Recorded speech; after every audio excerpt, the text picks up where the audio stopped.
Welcome everybody to week 6. This week we'll be covering chapter 6 and 7. We'll begin with chapter 6, Off to School, Cognitive and Physical Development in Middle School. And chapter 7 will be Expanding Social Horizons, Social-Emotional Development in Middle School. So this week is all on middle school. We're just going to look first at cognitive and physical development, and then when we go to chapter 7, we'll look at the socio-emotional development. So let's begin. So to begin with, we're going to look at different cognitive changes that take place during a child's school years. Can you think of any? How do schools accommodate children with special needs? What are some ways to foster children's learning? So how do we help children learn, right? This is really important right now with all of us doing online learning. How do we foster children's learning? And how do schools serve children's physical needs? So we're going to dive right in. So we're going to begin with Piaget's concrete operational stage. You're going to think, what is the difference between a preschooler, early childhood, and a middle schooler? More sophisticated thinking, right? They can be more logical.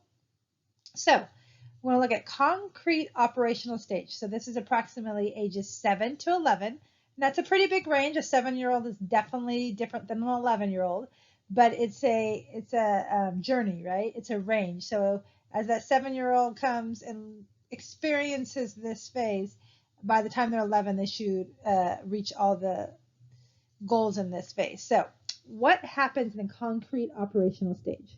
So the first thing is that egocentrism decreases. So remember that egocentrism in the 2 to 6-year-old is about me, and all that. So now experiences with others are going to start to play a role. So experiences with others who assert their perspectives on the world.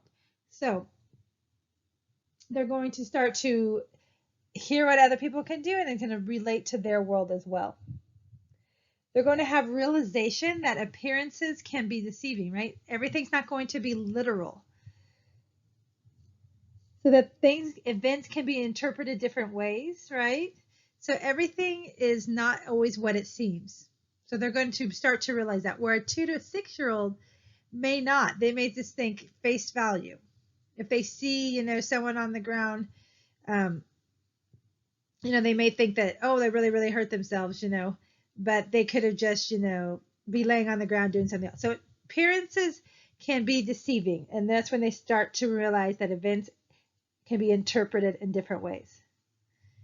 Number 3, they acquire mental operations. So what that means is that actions that can be performed on objects or ideas that consistently yield a result. So mental operations, you want to think of when they were pouring those liquids. Remember when those videos? They now realize that the amount of liquid is the same no matter what size or shape of container. The liquid, if you pour it in a different container, it's the same. This is when they realize that. Concrete operational stage. And they can change it and pour it back into the original beaker. So no matter what the size, the original liquid is the same. So that's that mental operation. They are beginning to think things through. Abstract thinking has not yet emerged, though. They can't think of the what ifs. So what if I, didn't brush my teeth for 10 years? What would happen? They can't quite grasp the full complexity of abstract thinking, all the what ifs. They are definitely, things are tangible, they're real, and they're in the here and now. But they can start to understand other people's experiences and, change their reactions to it. They can begin to see that events can be interpreted in different ways. They start to use their mental operations. They can start to understand that liquids, no matter what size beaker you pour it in, it's the same amount of liquid. But the big difference here is that, remember, that abstract thinking has not yet emerged. So all what ifs. They can't get to the what ifs yet. Everything is still tangible and real and in the here and now. So part 2 of middle school is age 11 to adulthood. And that's a huge range. Remember, this is a range. So an 11-year-old is not the same as an adult. It's a range. And again, we're thinking that more sophisticated thinking, Piaget's ideas. So the first thing we're going to see in this formal operational period is they're going to be able to apply psychological operations to abstract entities. So one thing they can think of, when you're in a concrete operational stage, a child can begin to start mixing liquids to get a result. They know that if they mix certain liquids, they might create a blue liquid. They may not know how that's done. The difference now is in formal operational.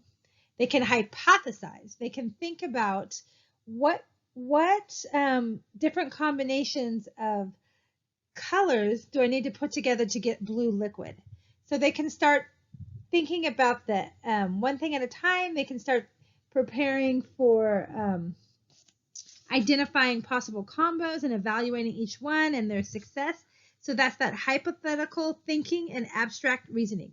So the big difference between concrete operational and formal operational is that they can apply those psychological operations to abstract entities and perform hypothetical thinking, the what ifs, and the abstract reasoning. So they can, start to formulate hypotheses. They can start to think about the future. And, if I study really hard, I could become a doctor. If I take care of myself and my health, I could become, I'll be healthy in my 20s and 30s. Why do you think it's so hard for, if you meet someone in their 20, maybe in their early, maybe 12, 13, 14, they don't necessarily see the consequences of their actions. So if you tell them, don't start smoking because, in 30 years, you're going to have lung cancer, they may not quite grasp that full reasoning yet. They're beginning to see that. So if you told by the time they're an adult, they should be better at it, right? If you told that to a 9-year-old, 10-year-old, don't smoke because you could get cancer 30 years ago. 30 years from now, that might not scare them as much. So it's the what ifs. They can start to do the what ifs. And remember, an 11-year-old, probably 15, 16, 17, they're going to be able to really use that abstract thinking. Another thing is deductive reasoning, and they make appropriate conclusions from facts. And that involves hypothetical thinking and following through with logic. So we all use deductive reasoning in our lives. So we know that if we hit the glass, that it's probably going to break, right? So if we know that, we can deduce, hitting the glass with a hammer is not a good thing. So if you saw that in some of the, when they were doing the videos of that thinking of, oh, if I told you a wrong fact, like when they said, hitting the hammer is going to make it soft and the other kids couldn't understand it. Now we realize, deductive reasoning, I know that hitting something with glass is probably going to break. So if I hit a window with, a hammer, it's probably going to break. If I hit, a glass you drink from, it's probably going to break. I can deduct that reasoning because I know that facts, that hard surfaces that hit glass will break. So I'm performing logic, reasonable thinking. I'm basing that on my experience in the world. I'm formulating those ideas through the knowledge that I've gained. I'm understanding the abstract thought, and I'm correctly making a hypothesis and an action based on fact and what I've seen in the environment. So it's a higher level of thinking that is different from the formal operational than the concrete operational. So now we're going to look at information processing strategies for learning and remembering. So basically what this means is how do you take how do children take information in and save it in their memory banks and then pull it out later for when they need it. For an example, how do you study for a test? How would a children study for a test? Which are ways that you remember large information or facts? So let's take a look. So what do you guys think? So one of the most basic ones is children begin to use basic strategies such as rehearsal. What do you think that is? Right? We just practice, repetitively naming information to remember it. So however you do that, saying it out loud, reading it over and over, any way that you rehearse it and practice. Other memory strategies as we get older, we do organization and elaboration. So the most basic one, remember, is rehearsal. And then as you get older, you actually start doing memory strategies. So I want you to think, how did you study for this last test? Do you remember some of the strategies I taught you to try to use? So organization is structuring information so that related information is placed together. So you're going to put stuff together so it makes sense, so that when you're remembering it, trying to remember it for that exam, it makes sense. So one of that may be, like, if I want to memorize the major battles of the, Civil War, well, I might place them in alphabetical order and then study that. Because then I'm going to be like A, B, C, C. Yeah, there's 3 C's. I remember there's 3 C's. Okay, I'm organizing the information that makes sense and easy to remember. You can organize it geographically. So if I wanted to, that same thing, I want to memorize the battles of the Civil War, I can memorize them by state. Pennsylvania, North Carolina, all those different ones. I can organize it by state, or I can organize it chronologically by year. So I could say, okay, the first one happened 1667, 68, so there's different ways you can organize it, but just if you have a system of organizing information so it's easily remembered and you can pull it out of your memory. Another one is elaboration. So embellishing information to make it more memorable. So one example, so, how do we trick ourselves into remembering stuff? So one example is like, how do I remember how to spell Wednesday? So I'm going to embellish it. It's how I remember how to spell it. I always say Wednesday. Oh, it's Wednesday. That's just one way I remember. When you sing songs, like there's a example when I still remember to this day, when I was in 5th grade, all the states of the United States, because I sang a song called Nifty 50 Nifty United States, and it embellished the information. It put it in the song to make it memorable. So lots of different ways we remember. Highlighting a book, taking notes, and then practicing and rehearsing, organizing those things. So just remember, organization, elaboration. Organization is organizing in a way that makes sense, alphabetically, chronologically, geographically. There's some examples. Elaboration is embellishing information. So like, I'm going to over exaggerate a word. I'm going to put a story, with the saying. There's for you guys that are going into nursing, to remember the cranial nerves. And yet again, I learned that it's this at BC when I went to BC and took anatomy. It's, on old Olympus towering tops, a fat ass German view to hops. And that will tell me every single cranial nerve. I still remember that because that's elaboration, because I put, I put meaning to those letters, and I have a little rhyming thing and song with it. So you can combine these and do them together. Just remember, rehearsal is basic. Organization and elaboration is a higher thinking strategy that's going to be coming later on. Maybe not an 11-year-old might not see it, but you might see it later on in middle school and toward young adulthood. So remember, specific memory strategies are better for certain types of memory problems, right? Not one thing fixes all.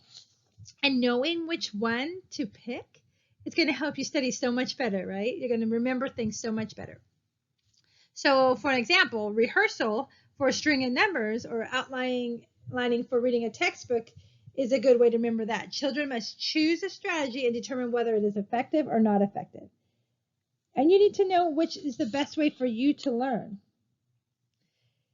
And if you're not picking the right strategy, then maybe that's the first thing you need to look at. Why am I not remembering this? Well, what kind of strategy am I using, and is it the right one for what I need to do? So if I'm trying to rehearse while I'm reading a textbook, maybe that's not the best thing. Maybe I should outline and then rehearse the outline. So that's the first thing you need to look at. The second thing here we're talking about is meta memory. And that's a child's intuitive understanding of memory. So like we have naive theories of physics and biology. Basically, that's the naive theory of memory. And it begins in preschool, and then, it progresses and evolves as they get older. It's being able to evaluate what you know and not know. So it's being able to say, oh, I know how to do this, but I don't know how to do this. It's realizing that there are things that you don't know. How many times how do you know I've been like, if I just would have known, I would have done that, or I would have studied that. I just didn't know, even it exists. So it's that ability to know that I know things, and then there's other things that I don't know. And children gradually become more skilled at this, and they get better as they get older, but they still have difficulties in their teens. It's definitely something you're going to see really mature as they get closer to adulthood. So it's helpful in diagnosing memory problems accurately and monitoring effectiveness of memory strategy. So it's how well they can perceive, am I remembering what I know, and realizing those things that I don't know. So here's another fancy word, metacognitive knowledge. So again, this is all under information processing strategies. So that's knowledge and awareness of a cognitive process. So in other words, I'm thinking about thinking. Right now I'm doing that as I'm giving this presentation. So I'm thinking about the things that I need to think about. It's kind of a really high concept. And so you can't imagine a 2 or 4-year-old could even understand that. This concept growth occurs rapidly in elementary school years, and as you increase knowledge of perception, attention, intentions, knowledge, and thinking, so it's all those processes that we think, your memory is going to improve, and you're going to become better thinkers, better be able to do those abstract thinking, because you understand the process of thinking, process of putting what I see out there, my perception. I'm paying attention to my environment and everything around it, and taking in the subtle information, maybe the body language. I'm paying attention to their inflection of their voice, their intentions. I'm taking in the knowledge they're giving me, and then I'm putting that all in my brain, and I'm thinking about it and processing it. I'm actually taking and putting it on my own filter, and actually putting a judgment on it, or my own perception. And then the more I do that, and the more the child does that, the better, the more they're going to grow in their cognitive and knowledge awareness. And that's metacognitive. So just remember, it's thinking about thinking. So now we're going to go and look at theories of intelligence. What makes a person intelligent? So what they found is that hierarchical theories of intelligence have been criticized because they ignore cognitive development. And just a little history on cognitive development. In 1904, Spearman claimed that general factor intelligence is responsible for all mental tests. And then in 1941, Thurstone emphasized more specific components: word fluency, number proficiency, and reasoning. And then 1993 to 1996, Carroll proposed hierarchical theory. So what does this all mean? Well, we're going to take a look at it on the next slide, but this is leading into IQ and intelligence testing and what really constitutes being intelligent. So this is a diagram, a figure of general intelligence. So you're going to see different types of intelligence here. They have different levels that range from general intelligence to specific skills. So in the general intelligence, you're going to see that it's broken up into 8 broad categories of intellectual skills. And then those are broken into more skills that are more specific. So you could see fluid intelligence means that you have good sequential reasoning, and inducive to reasoning, quantitative reasoning. So you're a very good reasoner. You can take information in, and you can see the big picture. You can reason and make conclusions. Crystallized intelligence, and I'm going to tell you, you're going to need to know the difference between fluid and crystallized intelligence. You're going to have a better understanding of printed language, language comprehension, vocabulary. So crystallized is a lot of language and comprehension. So, if you read and comprehend really well, this is going to be where you have crystallized intelligence. General memory and learning is your memory span. Your associative memory, you have broad visual perception, so you're thinking that spatial and speed. Broad auditory perception, can you perceive sound discrimination? Broad retrieval ability, those are those creative, naming facility, ideational fluency. broad cognitive speediness. You have a rate of test taking. You're a good test taker. You can take it fast. You have good number facility, perceptual speed, and then processing speed. Simple reaction time, choice reaction time, and somatic processing speed. So this is kind of taking all that in, and they're saying this is what kind of makes up intelligence. Now, critics say that they ignore the research and they ignore some other theories of development. They ignore some of the other types of intelligence. So we're going to look on the next slide and see what that's about. So we're going to look at Gardner's theory of multiple intelligences, addressing the criticism of hierarchical theory. So she looked at it more from a cognitive standpoint. And so she did studies of child development, brain damaged people, and exceptionally talented people. So she looked at all these people and determined, how can we really determine intelligence? Is it just those kind of categories on that very, stringent list there, or is there more to being intelligent? And think about that. People that are really smart, but think about the people that are really, really good at other things. Is that a form of intelligence? So this is Gardner's theory of intelligence. So you're going to want to know what hierarchy intelligence is, just kind of general. You're going to definitely want to know what fluid and crystal intelligence is. And then you're going to want to know what is the difference between the two. So Gardner's theory of multiple intelligence is that they take in a broad category of not just, what we think of traditional intelligence, but think of like linguistics. Someone that knows the meaning of words, has the ability to use words to understand new ideas and using language to convey ideas. Logistical, logical, mathematical. If you ever met someone who's so good at math, just off the charts, but they're not very good at, maybe English or writing. Spatial, musical. So think of that child that learned to play the violin, at 5 and is, the musical genius, right? That's still a form of intelligence according to Gardner. Body kinesthetics. You know what that one? Those are our athletes, our dancers, the people that can, great athletic ability. Your NBA players, your football players, your American ballet. They're way beyond us, right? So that's a body kinesthetic intelligence. Interpersonal. Identifying feelings, moods, motivations, and intentions in others. Who could you think of that? I think a great example would be someone like Oprah Winfrey, who can talk to the masses, right? Who has that great interpersonal and touch into a mass population of feelings.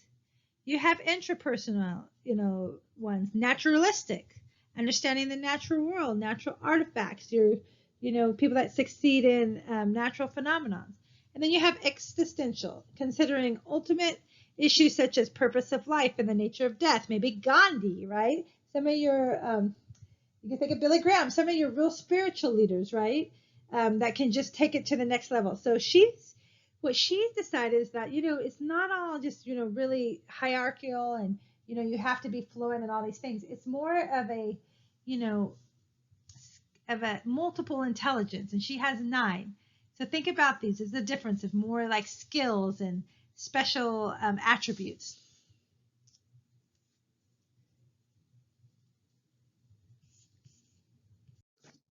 So I want you to think about Gardner's 9, multiple intelligence. Can you think of somebody that fits one of those each of those categories? Can you picture it? Think of someone that you know personally or is famous, right? Lots of different types of intelligence. So we're going to look at some other non-traditional theories of intelligence. So have you met somebody that, super book smart, but very awkward and can't read, the situation, can't, tell that, you're in my space, you need to back off. Well, one of that is emotional intelligence, the ability to use one's own and others' emotions effectively to solve problems and achieve happiness.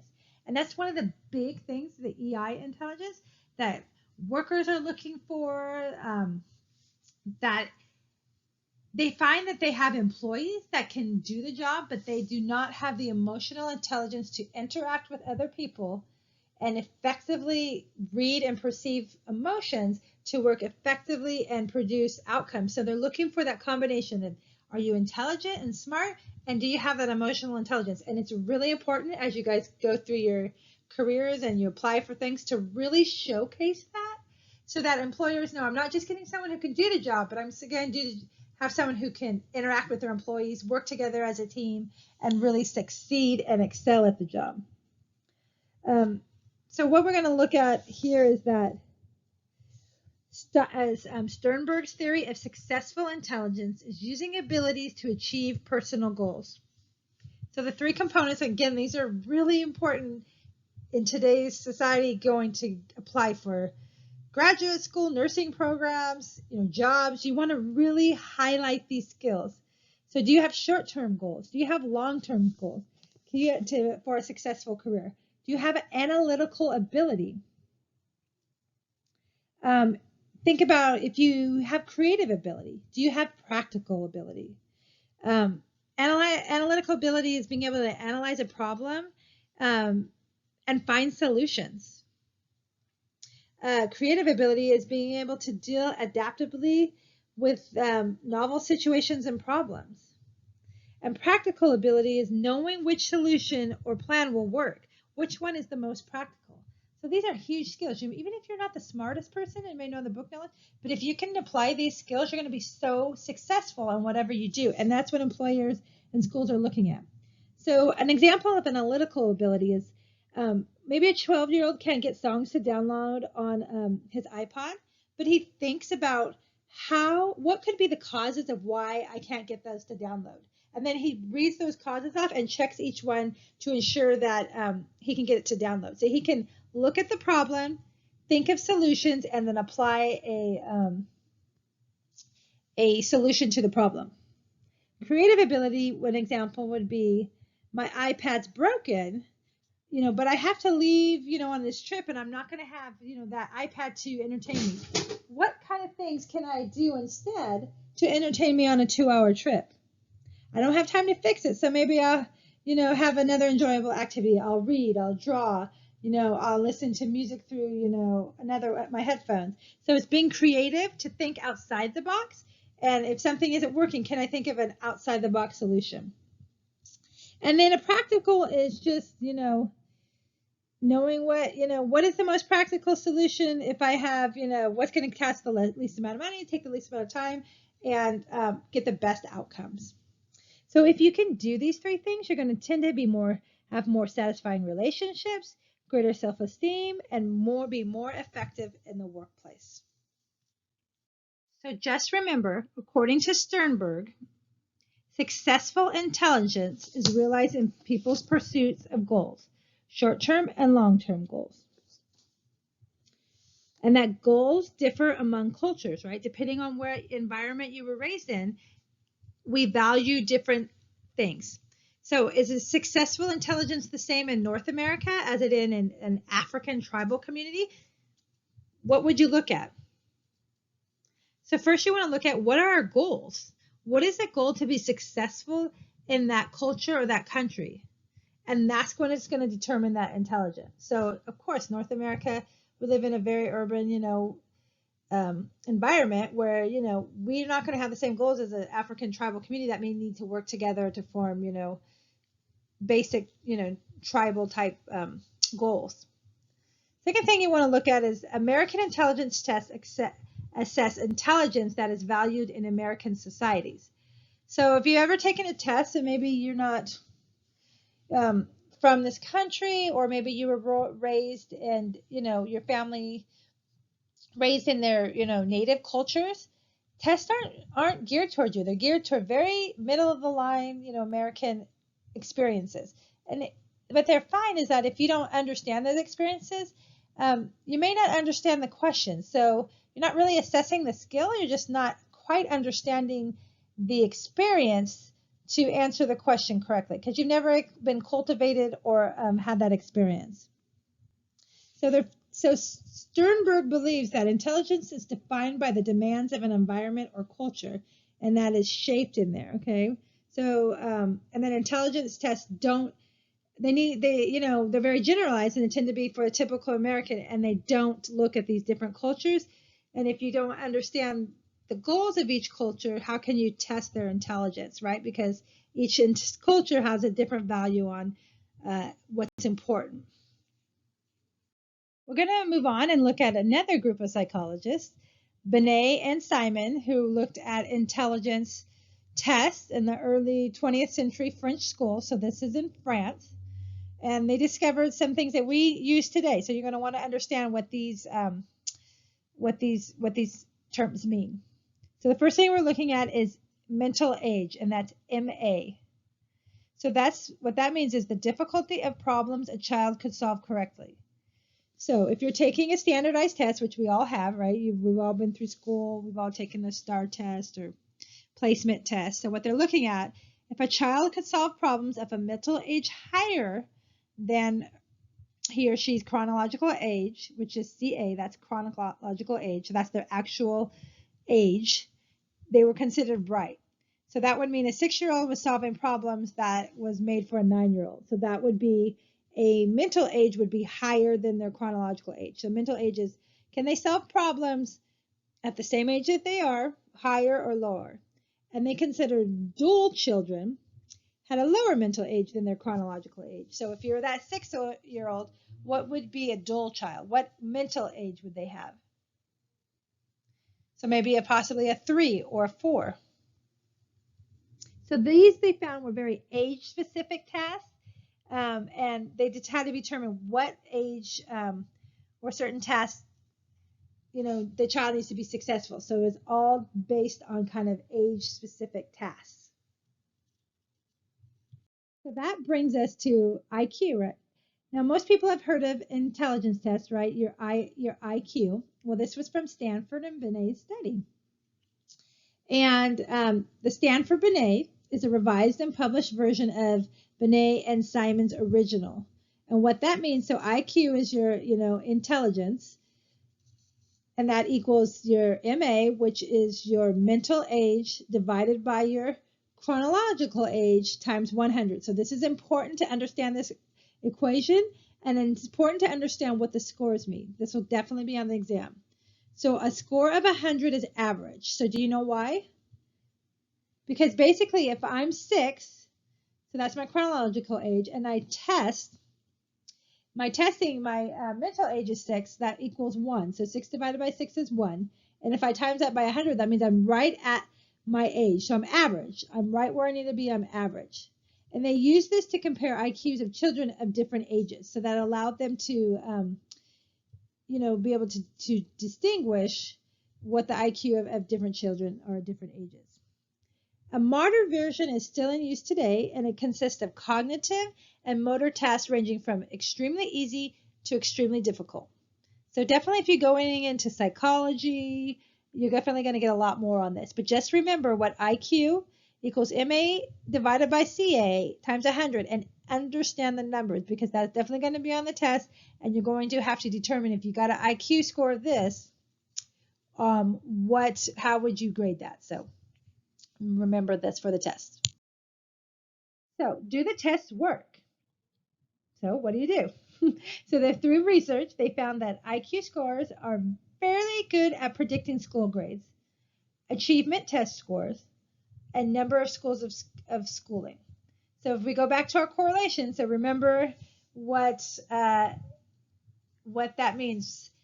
So correlations, remember, are -1 to 1, and closer you are to 1, the stronger the relationship. So they had a 0.5 to 0.7, so they have about an average to better than average correlation. So that's showing a pretty good relationship in IQ scores predicting these, achievements. But like any test, they're not perfect. Some students with high IQs do not do well in school and vice versa. So why do you think that? Well, some experts say that self-discipline predicts grades in school even better than IQ scores. So someone can be just a really hard worker, very self-determined, and do better than that person that's really intelligent, but just doesn't apply themselves, right? Doesn't want to do their homework, becomes lazy, becomes bored because it doesn't interest them. So it doesn't always predict well success, but it is a strong relationship in predicting those. So it's not a perfect relationship, but it is a strong relationship. So intelligence scores also predict job success. So high IQ scores mean one is more likely to make more money and have a high-level job.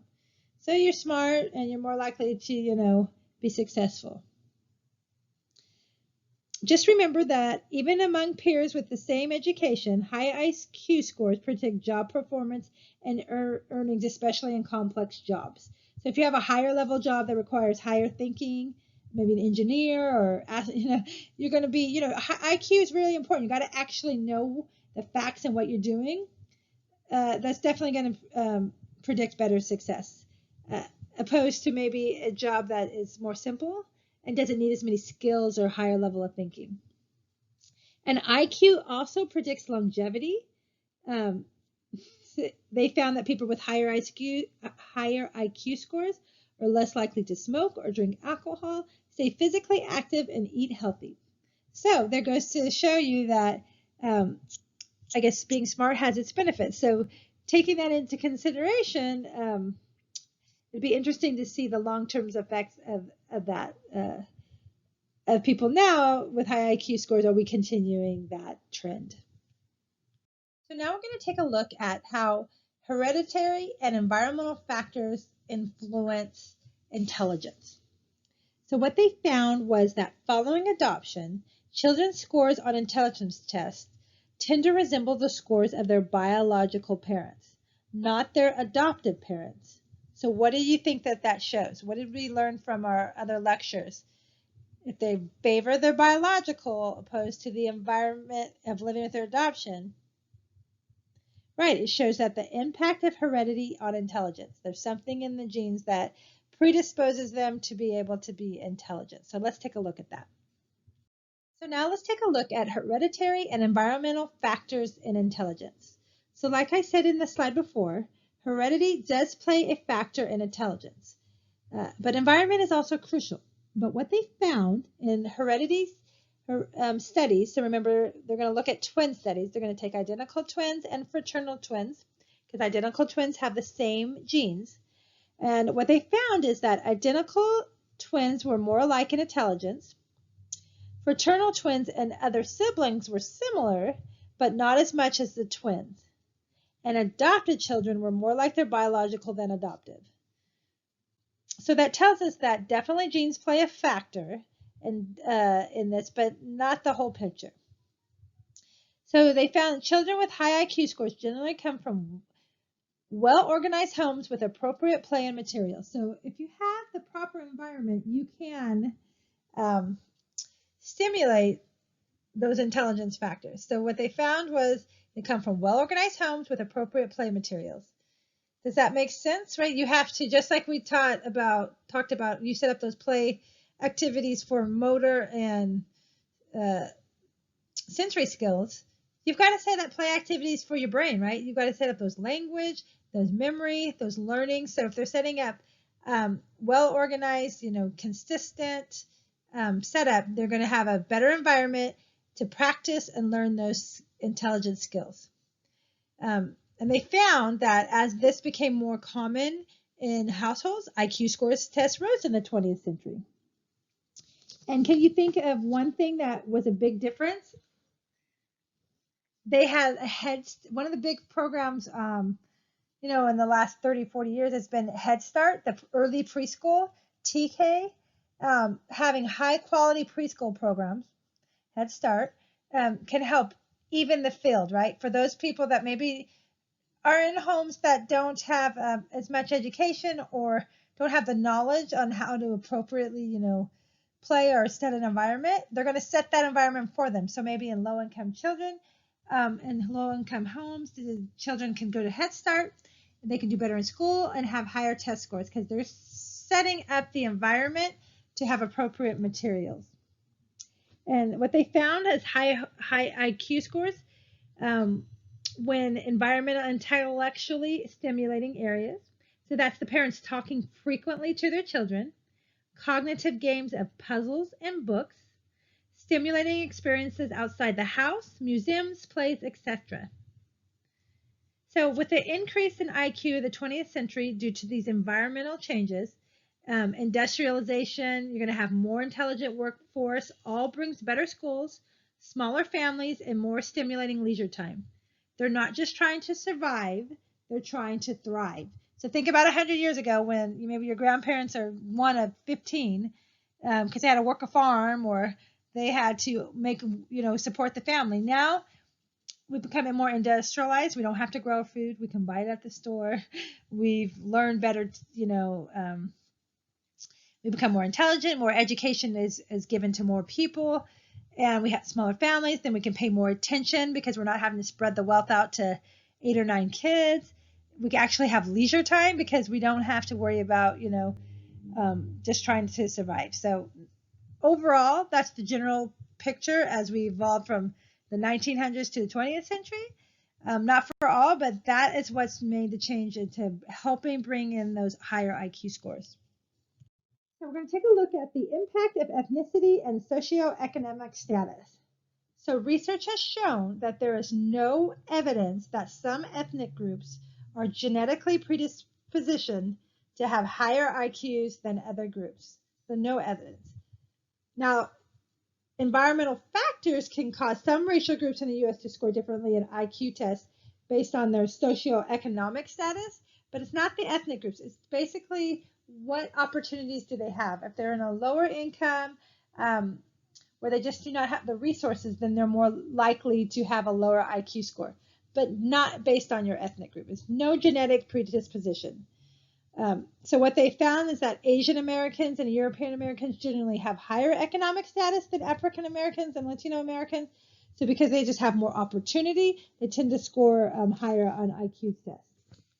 So remember, the differences in IQ scores are not genetic, but in part due to socioeconomic status. Higher socioeconomic status, the higher overall IQ score. But when same ethnicities come from same socioeconomic status, the differences of scores are reduced. It does not mean there is a smart gene, but rather that the environmental influences play a huge factor on giving those opportunities to develop intelligence. So if heredity is not involved, what factors contribute to group differences in test scores? So experience with test contents. So remember when I talked a little bit earlier about how tests are made and they're geared toward the typical American experience. So if you weren't raised in that or have that experience, you may not be as familiar with the test questions or understand exactly the scene that they're setting when they're asking the question, because they're generally based on this middle class experience. Test questions do not reflect experiences of lower socioeconomic families. So because they doesn't reflect their life, they may not understand the application of the actual question. Number 2 is test-taking skills. So some cultures encourage collaborative problem solving. So remember we thought about that when we look at cultures. America's a very individual, we do work together as teams, but we're very American spirit individual. Whereas some cultures, think about maybe the African tribe we talked about earlier. They're working in a tribal community. They have to work together, collaborative problem solving. So that's how they think. So how are tests geared toward? More toward that individual question, not necessarily collaborative. So if they come from a culture like that, they may not understand, all the little, idiosyncrasies of that test questions. And then they're wary of questions from unfamiliar adults. And when their test-taking skills are difficult, they might just say, I don't know by default, because they just don't understand the concept. And if they're wary of the questions from unfamiliar adults, so if they feel like that they don't, are comfortable with the adults, maybe they're the only, person that looks like you that's in there taking a test, and you're already nervous about taking the test, and you're just with unfamiliar adults, you might just not do well on your test taking. Because this may be the first experience, might be the first one in your family to go to college, right? Or you may not see people that look like you in there. So that's why it's so important that we have a lot of different representations, because just that mental image, you've already set yourself up a little bit anxiety, right? And you're just weary because it's unfamiliar. And then the last one is stereotype threat. Anxiety increases if children are afraid to do poorly as a result of the stereotype associated with their race. So basically what that means is affirmation helps decrease this anxiety in a study with African American children when reminding themselves of their values and why they are important. So if you remind the children, why they're important, no matter of their race, and that they can actually do it, it helps decrease the anxiety and they do better. It's reduced when children are told this is an opportunity to learn. So when they're just saying this, you're going to take this test, we want to see how, we want to see, if you can take this test and learn something from it. Takes the pressure off, right? If I told you, oh, you're just going to see how, just see what you can learn from this. And I'm not going to, necessarily grade it. You wouldn't have that pressure. You're going to be more relaxed and maybe do better. So when you're just taking the opportunity to learn new things and not measure ability, you tend to relax and perform better on exams. So if we know this is a problem, then how can we interpret test scores of children from different cultures? A low score indicates that based on current skills, a child is not likely to perform well in an American school. So we're just testing how would they perform in an American school. So improving children's skills improves their school and performance.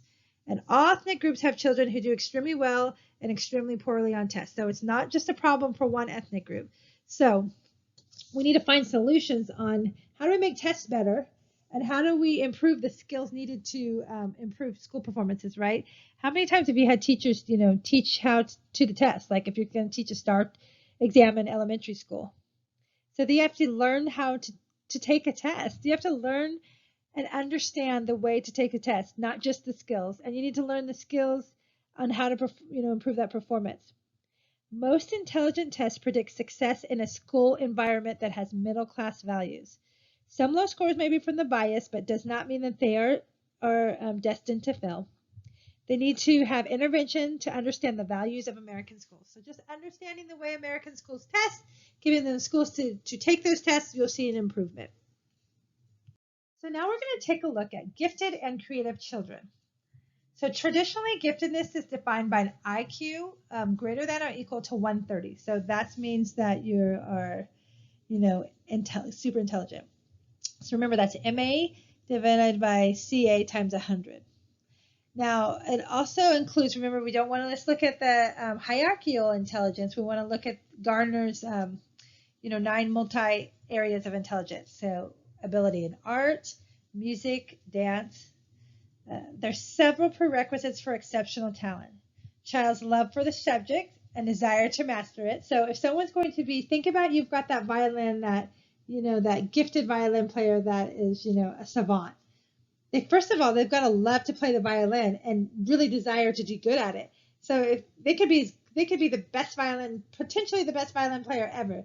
They don't love it and practice it and make it their own, they're never going to become gifted.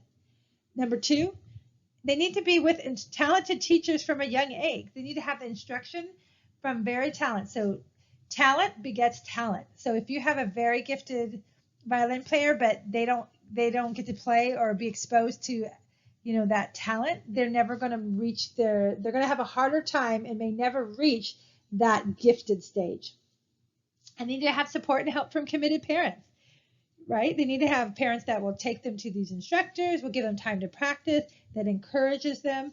So, you can even think of a gymnast, right? Think of how many hours they've spent in the gym, how much love they must have for doing that, and then how they have to many times go to, move out of their home and live with other families to get instruction from talented young age. That's what it sometimes takes to be gifted. Not just be successful, but gifted and, above the normal. And if you have exceptional talents, they'll wither if not nurtured. So if I took that violin player and I never had him play the violin, he's never going to be a gifted violinist. He may have the potential, but if they're not nurtured, they will wither.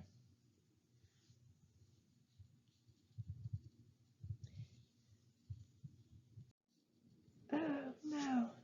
So now we're going to look at gifted and creative children.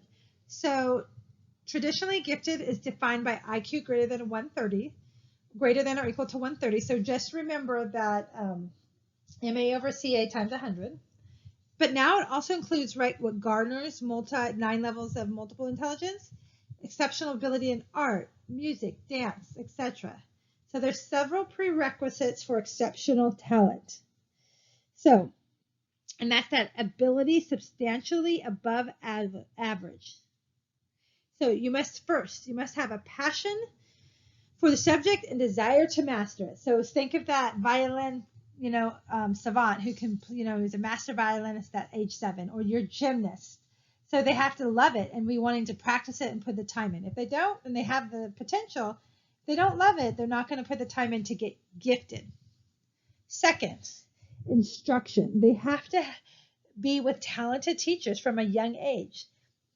So you can have the most potential to be the greatest violinist or gymnast, but if you're not putting that environment with a teacher that is exceptionally talented to help them, they're never going to get to that next level. They become good, but never to that gifted level. So even you can imagine some of the gymnasts, right? They go and they travel to get to these talented teachers.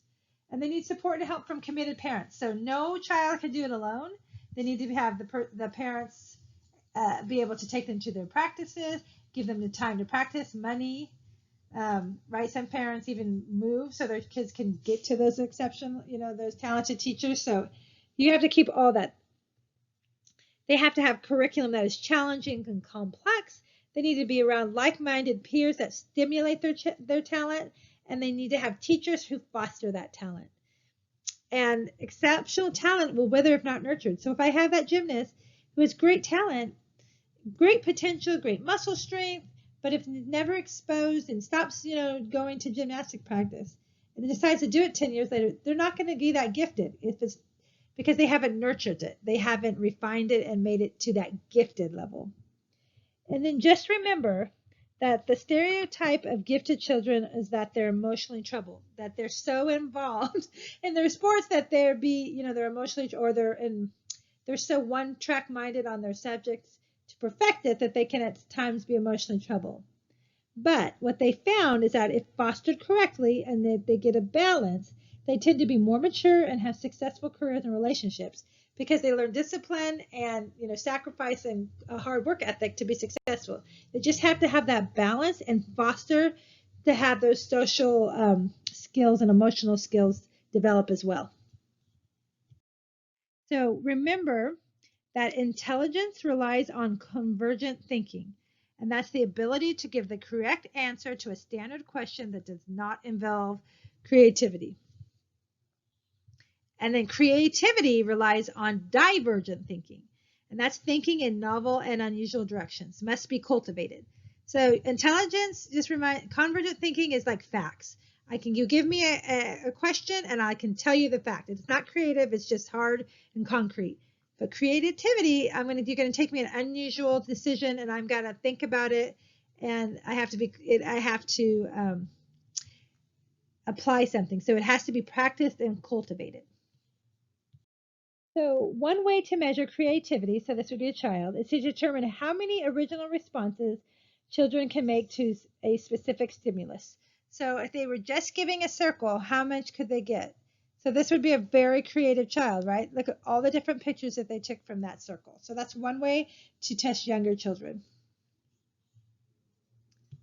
So now we're going to take a look at children with disabilities. So we looked at intelligence, IQ, information processing, how to remember all that. So what happens when that doesn't all come together? So first thing we're going to look at is intellectual disability. And the definition of that is of substantial limitation in intellectual ability and problems adapting to an environment. So you want to make sure you understand what this is for the exam. So these are the criteria. So you have to have these to be considered have an intellectual disability. It must emerge before age of 18. So if something starts happening after 18, it's not considered an intellectual disability. Your IQ score is less than or equal to 70. And you have a lack of conceptual skills, practical skills, and social skills. So you just have a lack of overall skills in intelligence. So an example would be Down syndrome, and it's a condition that leads to intellectual disability. So a lack of conceptual skills would be literacy and understanding of money and time. Social skills would be those interpersonal skills, that way we talk to each other, knowing, being able to, read people's cueing. Do you talk out of turn? Are you able to do, have a, back and forth conversation? And practical skills, personal grooming and occupational skills. Can you do all that independently? Do you need help? So looking at all those things consist of intellectual disability, and you must have all three to be considered that. So the 4 factors that place people at risk for intellectual disability are biomedical factors, which are Down syndrome, also malnutrition and traumatic brain injury if it occurs before 18. Social factors is poverty. So if you are just thinking about trying to survive, you may not have the environmental factors that help with that intelligence. Also, a social factor would be impaired parent-child interactions. You might be neglected, as in the behavioral factors shown. And domestic violence would be another behavioral factor. So risk for intellectual disability grows as more of these factors are present.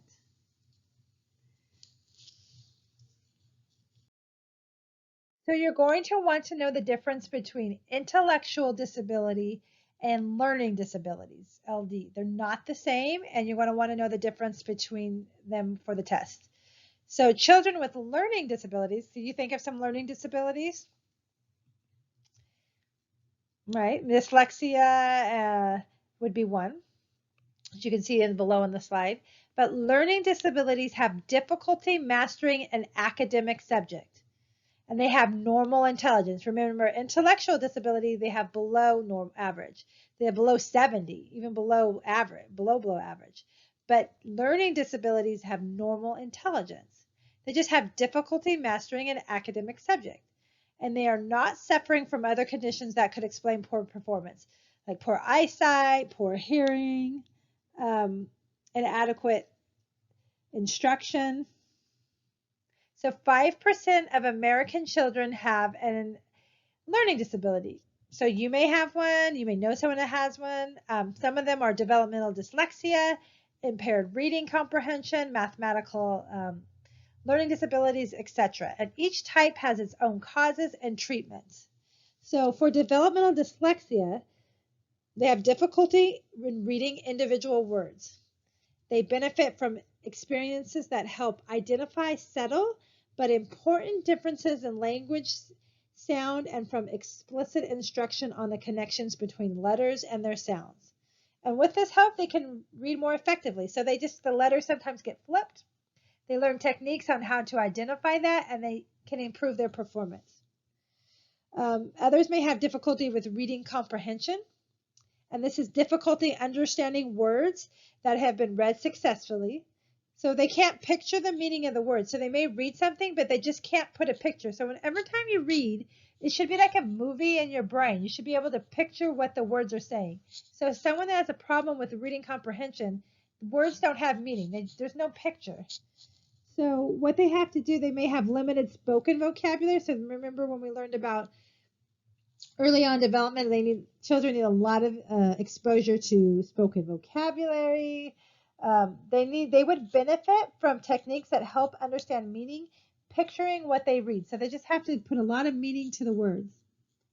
And then mathematical learning disability is difficulty with math concepts, sometimes called developmental dyscalculia. And 5 to 10% of young children progressing slowly in ability to count, add, and subtract between 2nd and 3rd grade using inefficient methods such as using their fingers to solve 5 plus 9. They may have less number sense, impaired memory or recalling number facts, or working memory and processing speed. So mathematics is a huge concept all to deal with, but you're going to notice a lot of this in 2nd and 3rd graders. If you notice, they're still using their fingers to count, add and subtract, recalling number facts. So these are learning disabilities. Remember, they're different from intellectual disabilities, and you need to know the difference. Attention deficit hyperactivity disorder. We're going to take a look at that next. So that's approximately 3 to 7% of children are diagnosed with ADHD. So you may have ADHD, you may know somebody. It's very common, right? It's kind of a buzz diagnosis. Boys outnumber girls 4 to 1. That doesn't mean girls can't get it, but they tend to, boys just tend to get it more. We talked about this a little bit earlier, how boys tend to be more fidgety, have different difficulty concentrating just by the way that they um, develop. So they just makes them more prone to get ADHD. So when you understand the development, you can understand some of these learning disabilities, diagnosis, because you're understanding how boys and girls differ in their development and how important that prenatal and early development does play on these later developmental stages. So remember, ADHD is characterized by these 3 symptoms, so know them. Number 1, hyperactivity. It's unusual, energetic, and unable to keep still, right? That fidgety, it's always moving, difficult to keep still. Especially unable to control fidgeting when they need to, right, in a classroom. Inattention, cannot focus or switch tasks easily. This is really, again, is another thing they see in school, can't focus in the class or complete schoolwork. The last one is impulsivity. May shout out answers in class, may not take their turn, they act before thinking, may run into traffic without looking. So they're characterized by these symptoms. But just remember, not all have the same symptoms and to the same degree. And many may have a combo of 2, but may not have another one. So no ADHD may present the same, but they're going to have some similarities, but they're not going to be exactly the same, and they can have a combination. And this can carry on into adolescents and young adults with, if not treated, few complete college and some will have work and family related problems. It's not something that goes away. It is definitely something that they will have to deal with their entire life. So what they found is that heredity and prenatal exposure to alcohol and drugs are a factor that places children at risk for ADHD. So you can think when we learned about those teratogens, right? So one thing that can happen is that difficulty to stay on task, attention, fidgeting. That's why it's so important to look at that prenatal development, because like I said earlier in the semester, it's going to affect later stages of development. So like I said in the earlier slide, do children grow out of ADHD? More than likely, no. More than half still have problems in adolescence and young adulthood. And it's the growing awareness of ADHD has led to a rise in diagnosis, especially in girls and adolescents, right? We're just more aware. And because we're more aware, we're seeing the symptoms earlier and we're not brushing them off. And we're looking in girls.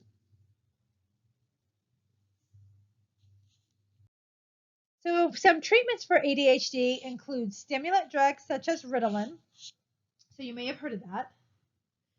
So what that does is it stimulates the part of the brain that inhibits hyperactivity. So Ritalin actually stimulates the brain that stops hyperactivity and impulsivity behavior. It activates the hormones that control non-stimulating behavior. So it's a stimulant that works on activating non-stimulating hormones. It has a calming influence on children, allowing for improvement in attention. Also, you have psychosocial treatments, which improve cognitive and social skills. They're usually delivered in the classroom or by parents and peers. For example, children are taught for reading instructions before starting assignments. They're given copies of strategies. They're reinforced by others by inhibiting impulsivity, and hyperactive behavior. So a lot of coping strategies on how to actually, deal with these symptoms in a social setting and where they have to perform and stay on task. And what they found is that a combination of treatments seems to work the best. So just being on the drugs is not going to help. And, just having treatment sometimes doesn't help. But when you combine them together, you're going to get the calming effect from the drug with the behavioral modifications and strategies that are going to help you be successful. So medication is best for treating the hyperactivity. Academic and social schools improve the most with a combination of medication and psychosocial treatments. So now let's take a look at reading. So reading is very important. It's an essential skill for us to comprehend and learn and acquire knowledge. So what are the essential skills for learning to read? So the first thing is knowledge of individual letters and word forms. And you need to be sensitive to language sounds. So phonological awareness, ability to distinguish sounds in spoken words. So that's why it is so important when we learn how, when we were teaching in last week's lecture, teaching language to babies, how they learn words before they know what they look like, right? So the more vocabulary they have in spoken words, the more pictures in their brains that they can describe them before they even can read them.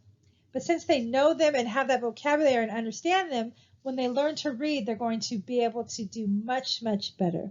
So you need to read to your children, play with letters like the magnetic ones like on the refrigerator. Practice writing letters produces better readers. Pronunciation of letters in English is inconsistent, so that makes learning to read more difficult than in some other language. And reading to children prepares them for reading. So language sounds, syllables that have a vowel and may not have a consonant, sounds of the D, then the U, then the ST. So you want to make sure that you're really enunciating that. You want to mix it up with children. You want to find out what dust is without the D. So you just want to learn all the sounds. So reading to children helps. And, like Hooked on Phonics, right? We learn all that stuff, those videos. You want to learn word patterns, hat, bat, cat, sight words, all that stuff, but reading and practicing and incorporating, games and writing and all that's going to help you become a better reader. So, like I said in the last slide, one of the things that children need to learn is some of those sight words because the English language doesn't make sense. So they begin to recognize words just by sight. So think of the first books you read, right? Dick and Jane, was one of the first ones in the 50s, but think of those, Bob books or, were very, very basic. So they don't necessarily understand the link between letters and sounds yet, but they know they can, if they saw bat, they know that that is bat. They just memorize it. And in kindergarten, they learn more than 100 sight words to memorize. So reading is part phonics and part memorization of sight words. And then they learn the rules. There's steps in true reading. How do we become better readers? There's rules to reading. First one is sounding out letters to decode words. Words then placed in long-term memory, right? We go phonics. Everybody knows the Hooked on Phonics. So once you decode words are just symbols. They're symbols for objects, people, places, things, verbs, actions. So once you can decode that and then remember it, then you're going to be a better reader. Context makes a huge difference, right? Helps to recognize words and their meaning. So if you're reading something and you don't know the word, but you know what everything else in that sentence means, then you're going to understand, maybe you can draw a conclusion. Oh, this word means that because this is, this is saying, let's go take the Anna Cruiser to the beach to ride over the hills. Well, the Anna Cruiser, I don't know in the world that is, but it must be some kind of vehicle because I know you ride it over the hills. So I can deduce, I can put it in context and know that that's probably what that type of meaning is. So as they're starting to read and sound out words, they're going to first, their first effort with reading is going to try to retrieve the first, you're going to try to retrieve the word first. And if they don't know it, they're going to sound it out. And if they don't understand it there, they're going to ask for help. And that will increase the long-term memory storage for retrieval. So first they see if they remember it. Second, they sound it out. If they can't sound it out, they ask for help. And then that whole process helps them remember it for next time. So how do children improve their reading? Because their reading comprehension. Because reading words is one thing, being able to recognize them, but to understand. Remember that problem of one of the learning disabilities is not being able to comprehend or picture what you read. So and a lot of times that's a big problem as they go into middle school, is that they can't understand what they're reading. So then that causes problems long term, even into college, right? So how do children improve their reading comprehension? Well, several factors. So one is they become more skilled with recognizing words, allowing effort to be devoted to comprehension. So when you have a huge vocabulary and you know the words, then you're not thinking about how to say them or what that word is. You already know it. So then you're thinking about what does that mean? I'm already starting the picture. They acquire more knowledge of their worlds. So as they become more in the environment, greater vocabulary, their spoken language is becoming better, and they understand what words are. They have more pictures. They're going to be better readers.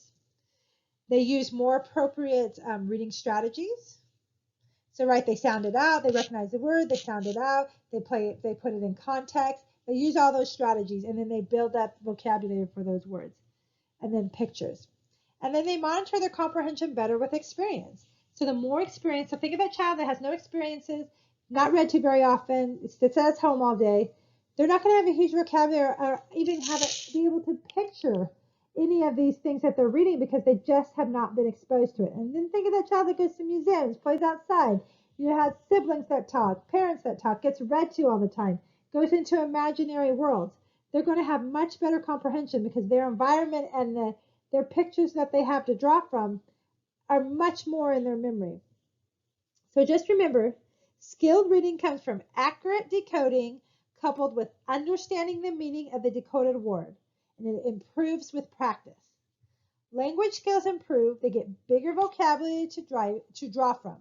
And remember, in third grade, decoding prospers, but they do not have real meaning until fifth grade with understanding. So some are really good readers before, but when they get fifth grade is when they do really start to develop that proficiency in reading and understanding, along with increased understanding of grammar and rules of sentences. And then they know more words and they can focus on the meaning of the entire sentence. Psychological, social, physical words, more life experiences. Words have more meaning as they grow. They will understand more. Sentences about elections and politics from a fourth graders to high schooler, right? It's going to mean differently. They're going to have more experiences. So we think about election now. You ask a fourth grader, you ask a high schooler. They're going to use different vocabulary, different comprehension. So it evolves. So the more they read, the more experiences they have, the more they're going to be better readers. Use proper reading strategies, reading a textbook versus for fun, organization, memorization, all those things we talked about in this lecture. And they're going to monitor their comprehension so that if they don't understand the sentence, they'll read it again or they'll get help. So now let's take a look at writing. So there's reading comprehension, and now writing is a whole other skill, right? So it improves with age as children gain more knowledge to incorporate into their writing.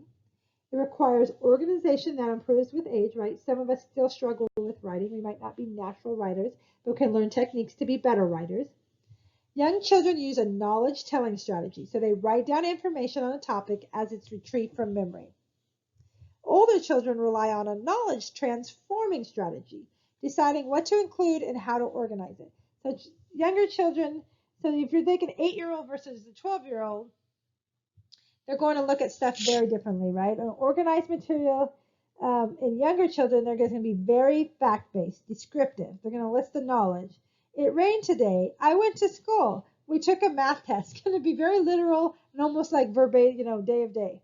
Now, an older child will make it into a structured topic, right? We've learned that topic, outline, facts, and purpose. So they may not include everything they did that day.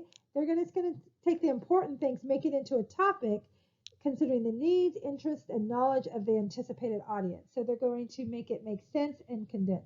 So that's the difference between a young child, knowledge-telling strategy, just facts and lots of just listing. Older strategy, they're going to take that facts, make it into an outline, make it have purpose and understanding, and just detail the important stuff. So writing requires more elements than speaking, right? So we can talk, and you might talk very eloquently, but in writing, you have to remember punctuation, spelling, forming letters, etc., right?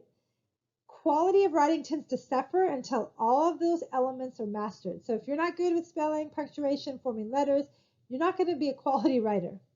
And mastering writing is a challenge task that extends into adulthood. So some of us right in this class still are not natural writers. We really have to work on it. It's a skill that develops the more you practice. So you can be taught to write better with building blocks and effective writing tools, strategies for planning, drafting, and revising text. So this is a writing diagram to teach us to be better strategies with writing. We could even use this in today's writing, right? If you're writing your PowerPoint topic, presentation.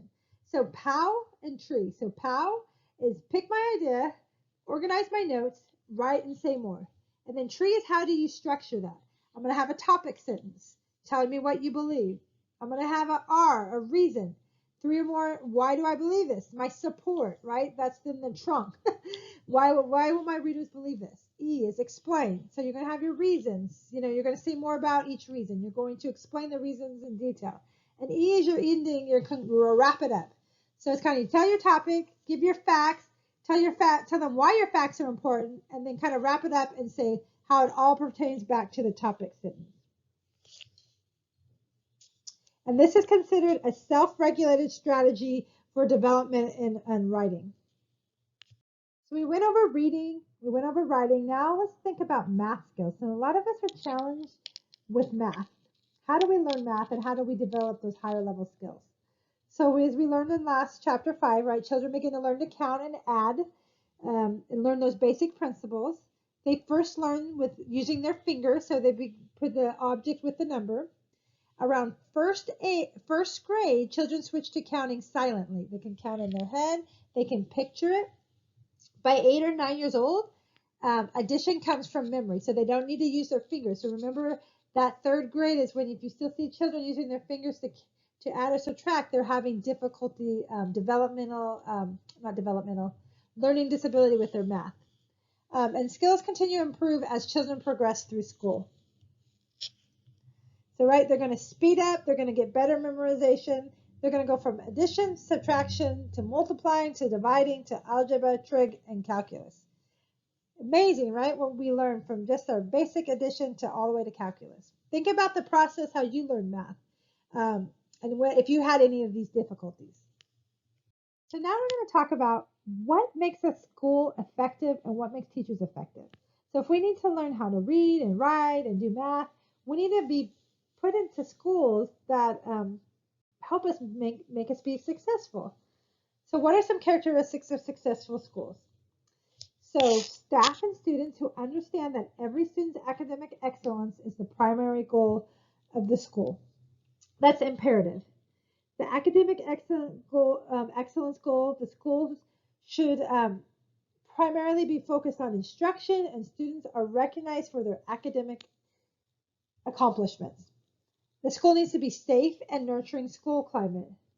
They need to have that so students can devote energy to learning, and if they feel safe and the staff cares, then they're more likely to succeed.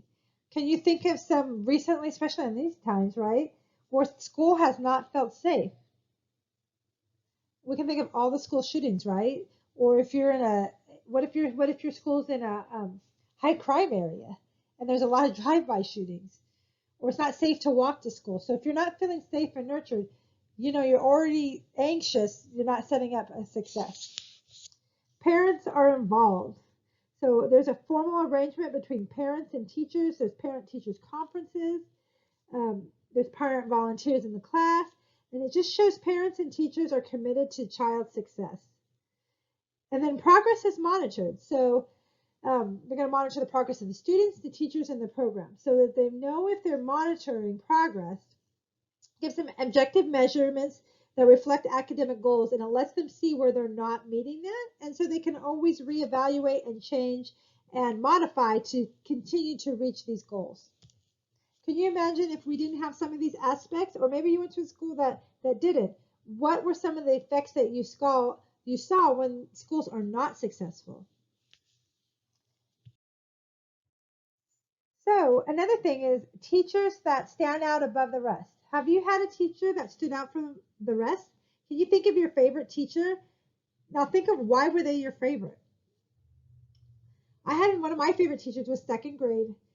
She was awesome. We had rewards for being good. We had rewards for doing well on our tests. She walked us to Thrifty ice cream. I mean, I love that class. Another teacher that was one of my favorites was my Algebra 2 and calculus teacher in high school.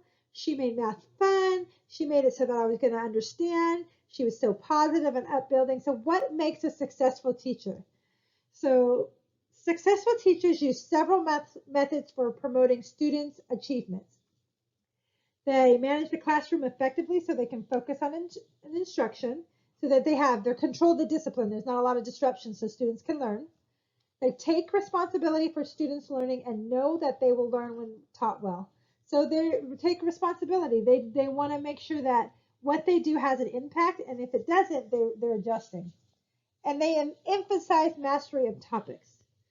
So individual teachers have the most impact. So each teacher can make a huge impact on a student. I'm sure you found that you've had good teachers that have really made an impact, and some that were really bad that, you felt like you've lacked some learning. I had a Spanish teacher that was so preoccupied with her dating life in high school that I felt like I really lost out on an education. I didn't get the full learning with my Spanish. So you can have it both ways. And if they're managing the classroom, they're spending less time on discipline and more time on teaching. They're going to, instructional time is not wasted and students learn more. If the students don't understand topics, they repeat it, they create new instructions, they keep modifying to find something that works, to take responsibility for students' learning. And they're giving their students time to understand, practice, and apply the topic so they can master each topic. Successful teachers also teach actively. They encourage interaction, participation in class activities. They pay careful attention to pacing. They're slow enough for students can understand a new concept, but not so slow that they get bored. So they find that correct balance. And they value tutoring in small groups to give instructions on what is not understood. And they let peers help each other, and they both learn more. And they teach students techniques for self-monitoring and managing their own learning.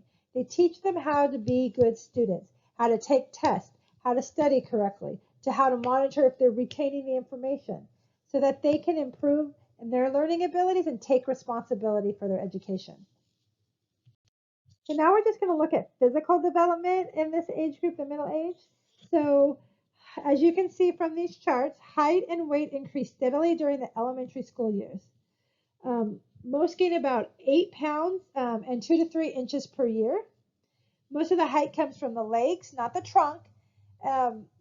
And this might be, if you've ever had kids, or you were a kid if you remember when you were a kid, you tend to outgrow your pants and shoes more rapidly than maybe your t-shirts.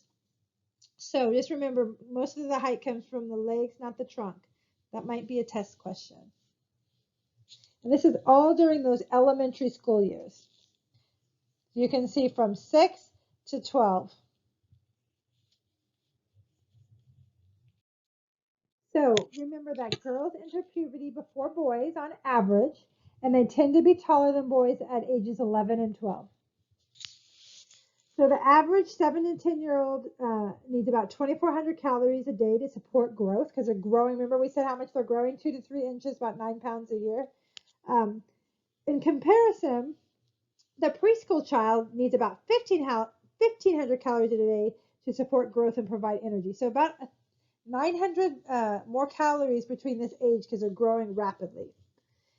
And it depends on age and size. With the 2,400, it could be as low as 1,700 up to 3,300 calories a day. But the average is about 2,400 between 7 and 10. And a well-balanced diet is necessary. So they found that you should not skip breakfast, because it can result in attention and memory problems. You need that nutrition to stimulate those connections. Protein especially helps stimulate neural connections. And you should eat from all food groups. Breakfast should provide a quarter of the calories for the day. So how many of you eat breakfast? How many of you guys ate breakfast when you were in middle school? I know I didn't. So definitely something that when I think back of it, maybe I'd be a little bit smarter, right? Breakfast is the most important meal of the day, like our mom said, and this is what the studies supported. So this shows the development of motor skills. So you can see between the ages of 6 and 11, they're going to throw, whether you're a girl or a boy, you're going to throw the ball farther, and you're going to jump farther. So between 6 and 11, children's motor skills improve considerably. Why do you think that? right? You have greater size, greater strength, because we're eating all those calories, we're growing rapidly. So if you have greater size and strength, so just like an adult, as the adult has better skills, you're going to have you're going to contribute to improved motor skills, agility, balance, and coordination. And by 11, you're going to throw a ball at least 3 times farther than at 6 and jump twice as far. So not only do motor skills or gross motor skills improve, but fine motor skills also improve. Remember, that's your hands and your gripping and the dexterity in your hands. So why is that important during this time? What were we going over? Writing, right? Children's handwriting demonstrates increased control. I had horrible handwriting. I used to get graded all the time down for that. How's your handwriting? How's your fine motor control? So it's a huge thing during this time period. And activities such as playing the piano, typing, writing, puzzles are great because they require fine motor and improving that, which is so important for their handwriting and control.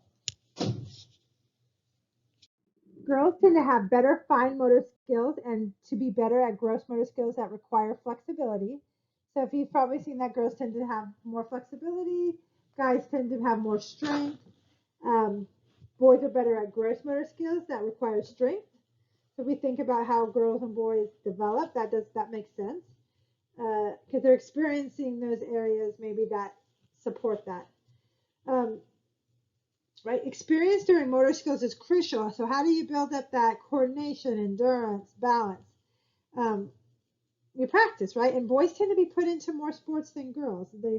Girls and parents also often believe that physical activity is less important for girls, and it deprives them of opportunities to develop motor skills. That's becoming less. Definitely, girls' sports and girls' activity are definitely gaining momentum, and I know I played a sport since I was in kindergarten all the way through college. Actually played a year of BC here way back in the day, but I was always, because I just followed my brother, so I was always put into sports with my brother. But as a whole, right, girls tend to be put in more social type stuff. So, but it's definitely changing than from 30, 40 years ago. So just remember, as they enter puberty, girls' bodies have proportionally more fat and less muscle than do boys. This is why boys can hang by their hands or arms much longer than girls. So I know I could never do a pull-up, but when you think about that, that's why boys tend to have better upper body strength. They running and throwing and catching body composition does not play a part. So if you want to look at how boys and girls play at school, so this is what they found. Boys tend to play physical sports, basketball, football, something with fitness. Girls tend to be on swing sets, jumping rope, or talking in small groups. So you could see why boys just have more motor skill development because they just have more exposure to it. But that's changing as we're changing the environment. So what they found is that being physically active helps promote mental growth. So why do you think that? Because if you're pumping oxygen, you're getting more oxygen to the brain, and the brain to grow, be stimulated, to make those connections needs increased oxygen. So when you're physically active, it helps promote that mental growth because physiologically you're giving it the nutrients it needs. So what they found is that fewer than half of school children meet standards of fitness. And childhood obesity is also an epidemic in the U.S. So what contributes to these low fitness levels? So you've taken PE in high school, probably done some PE in middle school and elementary school. What did they make you do? Did you have to be really physically active?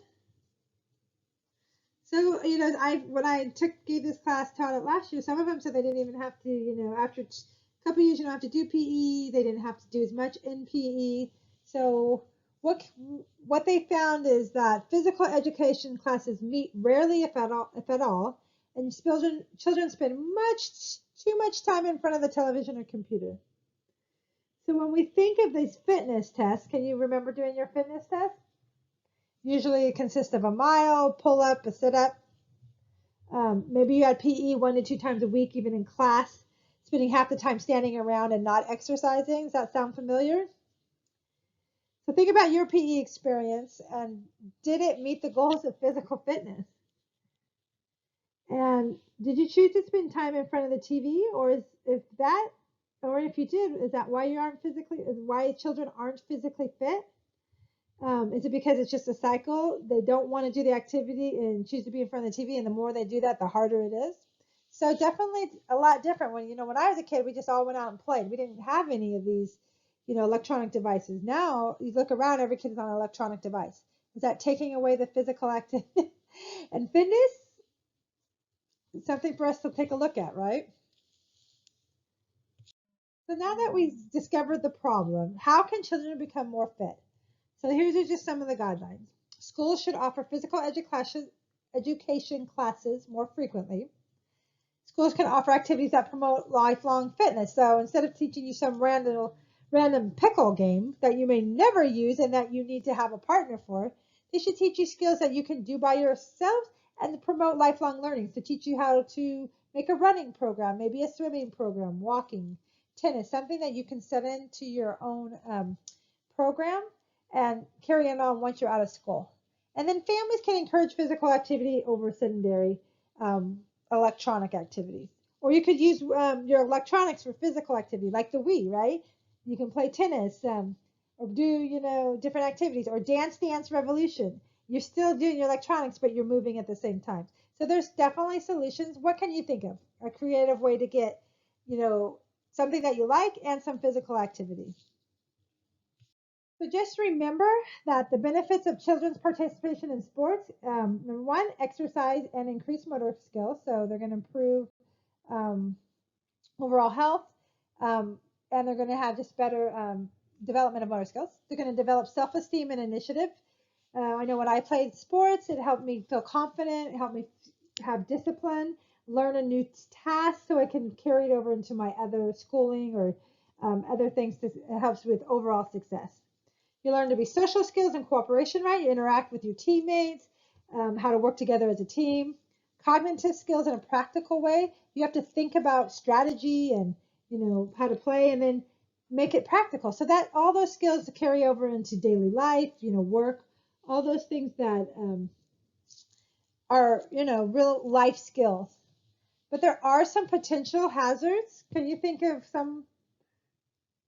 So sometimes participation in sports is linked to antisocial and delinquent behavior. Um, Winning sometimes is emphasized in kids so much that they turn to burnout and quit physical activity. They turn inward. Um, but some of these hazards can be minimized with effective and encouraging coaches and parents who emphasize learning new skills.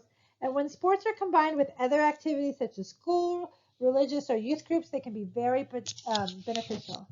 We just have to make sure that we don't take it as life and death, and we don't put pressure on these young children to succeed at all costs. So think about a coach that you had that was awesome and supportive, and think about a coach that, was severe and extreme and winning at cost. You can think of the good and bad experiences. So what they found is that coaches that encourage players and give positive feedback are crucial in allowing children to benefit from sports. Coaches and parents must have realistic expectations and praise children's efforts. Must keep in mind that it should be for fun for the child, and still be progressing towards goals, progressing towards winning, but that winning isn't everything, so that they're not so devastated and have anxiety when they don't win. Learning how to lose is just as much of a skill as learning how to win, to be successful in life.